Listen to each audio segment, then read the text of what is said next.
everyone, and welcome back to my channel. My name is Bree Buonomo. Hi if you're new here, or hey if you've been here before. And today is my January wrap-up. I know this video is probably a little bit later going out than it normally would be because my life has just been chaotic, and I'll get to that towards the end. Not a bad chaotic, just more chaotic than I anticipated for the beginning of the year. But today we're going to do my January wrap-up where I talk about the books I read, the things I wrote, and some personal life tidbits that may or may not be of interest to you. So I'm going to start off with the books I read because I actually read 6 books in the month of January, which I'm pretty proud of myself of because I just really got back into a reading mood, and I think that also helped me because I was a little bit less focusing on writing and more query prep, so I was able to write more. So let's talk about some of those books I read. The first one that I read in the month of January, which I finished I think on like the 2nd of January, was Learn My Lesson by Katie Robert.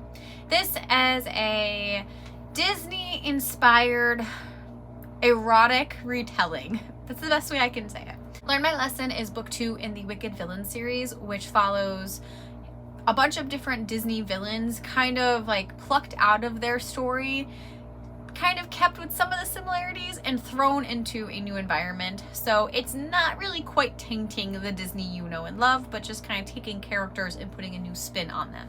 In book 2, we are following Hades, Megara, and Hercules, and it is kind of like a threesome throuple type of book. And it was a fun time. It was a lot steamier than I think book 1 was. So I was excited but not also ready for it. So there's a lot of steam. There's a lot that happens. There's also like pretty much like you're thrown into it in chapter 2. And I think overall the story was actually pretty good too. I know sometimes like story plot lines can be hit or miss with these types of books, especially if you're not really reading them for the plot line. But I find myself really liking this series overall. In the series, you are in Carver City, which is kind of like a mob town style setup. And Hades is the owner of the Underworld, which is a nightclub. He is like the big boss of this underworld, and it's also like the only neutral spot in Carver City. So everyone typically comes there to do business as well as some pleasure because it is a sex den of a nightclub.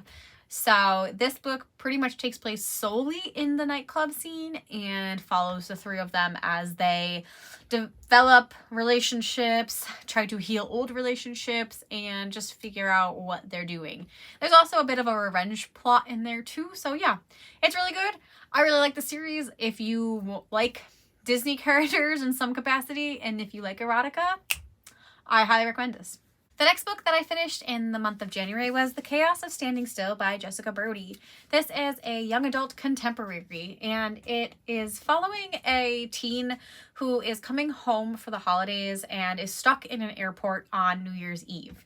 This happens to be the 1st anniversary of her best friend's death. Her best friend died due to being hit by a drunk driver on New Year's Day, and she has never really gotten over the death of her best friend. So while she's trapped in this airport, she is experiencing a lot of anxiety, a lot of panic attacks, and depressive symptoms, and is unsure how she's going to cope and face the whole year that her best friend has been gone. And of course, while she's there, she meets some interesting characters who are also stuck in this airport, and through their experiences, she might just be able to break through her grief. So this, like I said, it's a young adult contemporary. I really like reading, especially mental health ones, because I work with a lot of teens in the mental health capacity, and I love being able to recommend them something. And this one, I really do feel like the grief and anxiety was done extremely well. I, for the most part, also liked the story. I do think this was a pretty good contemporary, and like the representation seemed pretty legitimate. The only like nitpicky things I had was one of the side characters. It was supposed to be like a genius 12-year-old or something, like a 14-year-old, but the vernacular that this 12-year-old used was just so incredibly ridiculous. Like he talked basically like an 80-year-old genius who is like too grumpy for this world, and it didn't really work for me. But there were a couple of times where I thought like some of this character's scenes were cute. But for the most part, this character isn't a big player, so it didn't matter. But overall, I do think this is a really good book. If you do have experiences with grief or anxiety, or, you know, feel like you want to relate to someone, I do think this is pretty good. The therapist rep, because there is like some scenes in the book where she's flashing back to talking with her therapist, is hit or miss for me. There are some really good things that I think the therapist does, and then other times, and I don't know if it's because I listened to this on audiobook and it was how the narrator was voicing the therapist, but sometimes the tone of it was a little bit like standoffish and obviously not great for a therapist. But overall, I think a lot of the messages were good. So I definitely liked this and would recommend it. Next in the month, I finished The Last Graduate by Naomi Novik. This is the sequel to A Deadly Education. It is an adult fantasy novel that is partly like set in our world, but mostly takes place in the Scholomance, which is a school for magical gifted students. And the school is also set in like a pocket dimension. So it's not really our world, but it's not really any world. It's just kind of in this void, and you have to use magic to get into it. And once the kids are there, they cannot leave until all of their schooling is completed in the 4 years that they're there. So book 1 follows our main character, Elle, as she is a junior in the Scholomance, and it's getting pretty bad in the school. There are a lot of monsters that come and eat the children because they're attracted to magic, and since all of the magical kids are in this building, it's just kind of like a feast for them, and a lot of the kids are dying, and there's just a lot going on, and Elle just is trying to do her best to survive, and also trying to avoid any chances of her becoming a like dark sorcerer. In this book, they call them Maleficers, but that's essentially what it is like kind of going evil. So I think this book was pitched to me as adult Harry Potter if the magic in Harry Potter had pretty dire consequences. And I like this. There's a lot of exchange. Like, you can't just use magic out of nothing. Like, you have to give and take for the magic, and if you don't have anything to take, that's when you can kind of go into the dark side and start using like blood and sacrifices and all that thing. So I really like the setup. Book 1 was pretty good. Book 2 I also really liked. My biggest gripe with this book was that the middle kind of slowed down a lot for me. The first book has like maybe some pacing issues, I will give it that, even though I really, really loved the first book. The pacing was a little crazy. This book, I think it's a little bit worse as pacing because the middle slogged down so much because it began getting very repetitive, and there was a purpose for it. I appreciated what the author was trying to do, but it still bored me a little bit. So I struggled trying to get through the middle of this, which I think is why it took me like 2 months to actually read it fully. But the ending was a really good payoff. I actually closed the book and went, what? Like, this is how you're going to end the book? So it definitely did not have the twist that I thought it was going to, which I give the author credit for. I think it could have gone either way, and maybe it was just me who didn't see the ending coming, but yeah, here we are. So I really love this series. I definitely recommend it if you haven't read it yet and you kind of like Harry Potter or The Magicians. Like, that's very much the style that this book gives off. And the third one will be out this year. The next book that I finished in the month of January is Where the Drowned Girls Go by Seanan McGuire. This is the, I think, 7th book in the Wayward Children series, which is a series of novellas that take place in a world where a bunch of children have discovered doors to other magical worlds and then find themselves coming back into our world and have to kind of deal with the fallout from that. So this is the 7th book. It does take place after other events in the series. So at this point, I think it's just best to read the series from book 1 and make your way through them because so many of them interconnect in some way. And there's, not only is this a direct sequel, but there's also reference to another book that is kind of like a standalone in the series up until this point. So yeah, there's a lot of like references in this book to other books. This particular one follows a girl named Cora, and Cora's story was kind of mentioned in one of the other books, and I really don't want to talk too much about this because I do think it's so short as well that it can spoil a lot of things. But she basically has to get out of a tricky situation where she does something out of desperation, trying to cope with the fact that she hasn't gone back to her world and hasn't found her door again, and the choice that she makes might not actually be the best one for her. So it was definitely really good. I like every installment of this series, And I don't know, at this point, like, I'm not even ranking them anymore. I just really like it, and I always will recommend the series. So far, every book has something worthwhile, and they are a pretty quick read, so I love that they come out in January because I can always get at least one book read in the month.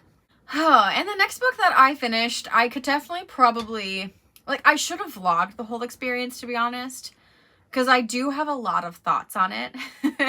But that was my reread of A Court of Thorns and Roses by Sarah J. Maas. Wow. So this book I first read, I think, back in 2016. It was potentially, I think, 2016 going into 2017, because I read this on New Year's Eve and New Year's Day, and I read it all in that time frame. So I read it pretty quickly, and I really was obsessed with it. And now rereading this a couple years later, as I keep reading the series and there's a lot more things that I find issues with, I was like, how would I feel about reading this now? And my thoughts have definitely changed. I am not so enamored with it as I once was.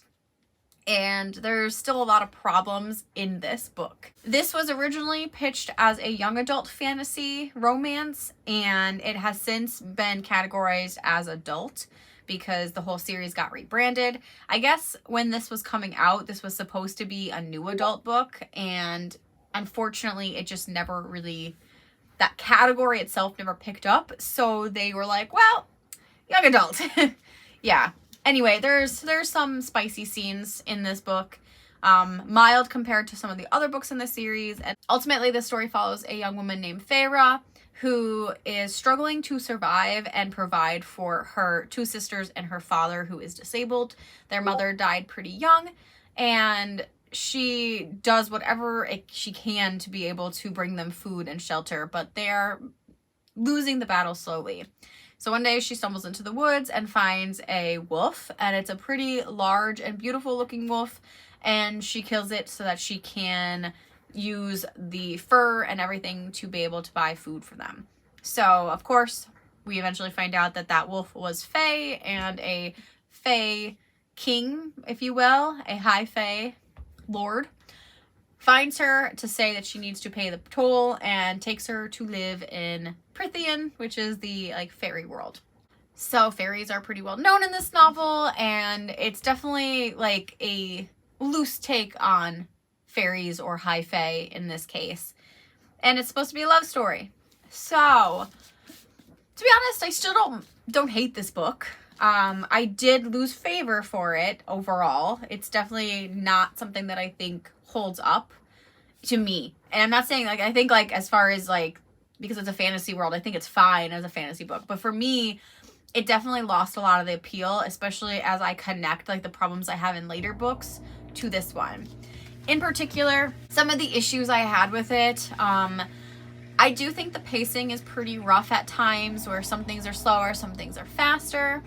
I also think that there is absolutely no foreshadowing in this book. And maybe you can argue with me, but you're not going to convince me otherwise.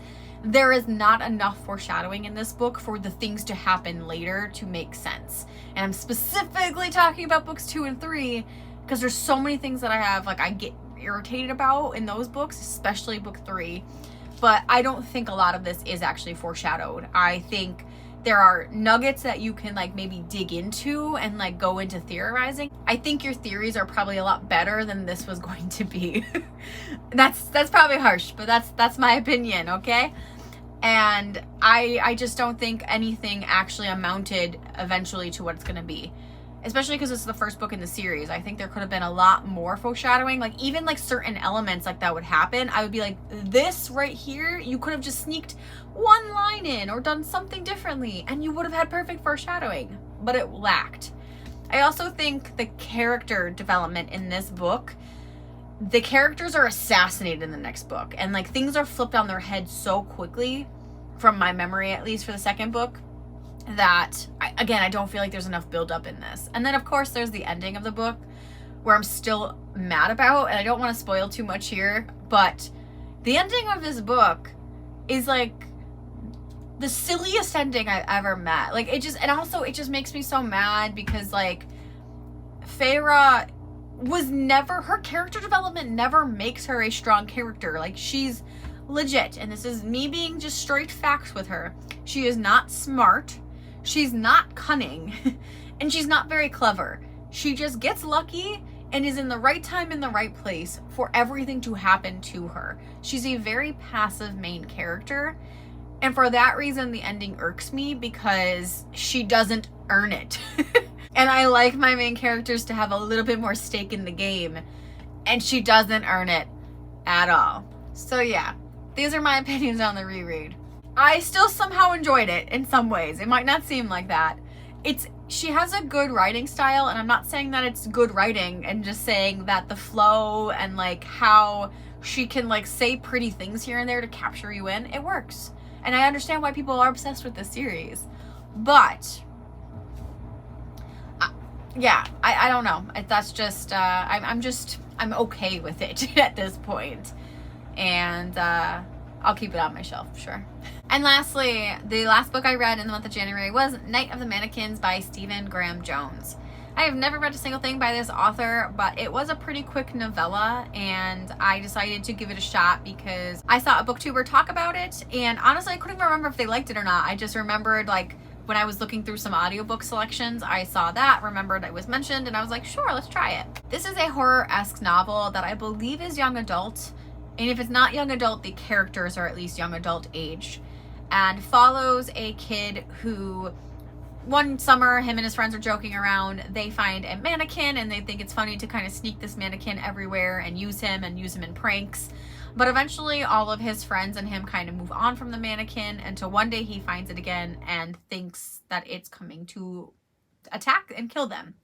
So it's definitely an interesting book. I'm also on the fence with this. I would say it's kind of middle of the road for me. I was interested enough to finish it, but it definitely did not stick with me. Like, I think I'm going to forget what this book was really about. If it wasn't as short, I think I would forget everything about it, but it was just kind of like lukewarm to me. I think there is an audience for it, but unfortunately nothing really stood out to me, and I was okay with moving on from this book. So talking about some of the things I wrote for the month of January. To be honest, I have a whole vlog about my query process that I started this month, and really that's all I've been doing.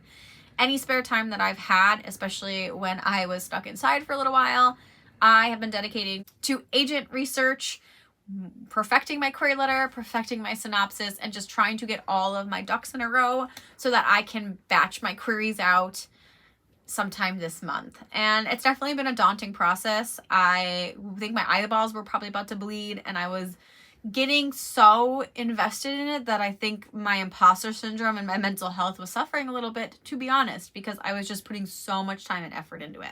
I kept telling myself I should take a break to actually do some more creative writing in any of my other projects I've started, and I never actually did that in the month. So I really just so hardcore focused on querying, and for the most part, what I've been doing is definitely worthwhile. I should probably finish all of that, like all the prep work this coming weekend that this is going out. My prep work should be done, and I'll have another query vlog going up on my channel. But for now, that's kind of where everything is at. I impulsively, quote unquote impulsively, queried an agent, and it was rejected within 12 hours. So great start, you know, we're here. It's ready to roll. I'm ready to start like writing out all my rejections. Maybe one day I can throw them as confetti. Who knows? But yeah, this is where we're at. So that is all the writing updates that I have. I have not been able to get together to write my co-written book. I haven't written anything else. So I'm okay with it. It's great. And last but not least, I will talk about some personal tidbits, and I probably will try to keep this pretty short. I mean, I've definitely had a lot going on, but not in the way that I would like it to be. So mid-month, after avoiding the plague for 2 years, I decided that the one time I was going to go out with someone, I got COVID, of course. So yeah, I got COVID. I was fine for the most part. If it wasn't for my friend testing positive and telling me, and me waking up with a sore throat, I would not have gone to get a PCR test, because I took 2 at-home tests and both were negative. So I just thought like my friend got it elsewhere, and it was about a week since I had seen her, so I wasn't initially concerned. But I was a little bit, I'm like, I wanted to be safe and I wanted to keep other people safe. So I got the PCR and lo and behold, I was positive. So I quarantined and isolated myself for like a week and a half. I didn't see my husband in that time at all. Like, I literally stayed in this room and my spare guest bedroom. Thank God I had that space. And I was very lonely and stir crazy, which is partially why I think when I mentioned about I was throwing myself so hard into my career process, that my mental health was suffering because I was clinging to anything that would keep me occupied so that I didn't have to be feeling so lonely. So that's my mental health update as well. I am doing better now for the most part because I am out of isolation and I'm doing fine. But yeah, I didn't really have many symptoms. My sore throat lasted for like a day and a half, and it didn't even last like the full day. It was like in the morning to mid-afternoon, and then like I was fine. So yeah, it was weird. But thankfully I am fully vaccinated and boosted, so I think that helped. So go get vaccinated, kids. In addition to that, I also started at my practicum site. So I am in grad school, and the main thing that I needed in order to become a licensed therapist was to have a practicum and internship experience. Because when I was in college initially for my graduate program, I skipped the practicum and internship because I had a job that really didn't allow me to do it. I couldn't go part-time. I just bought a house. I just got married. And of course, then I started looking into being a licensed professional counselor, and I needed that. So here we are. I started practicum, and I bit off a little bit more than I can chew because I basically I have 4 clients, and I told all of them that I could do weekly sessions, and I can't. I don't have the time, and I don't have the mental bandwidth to do it.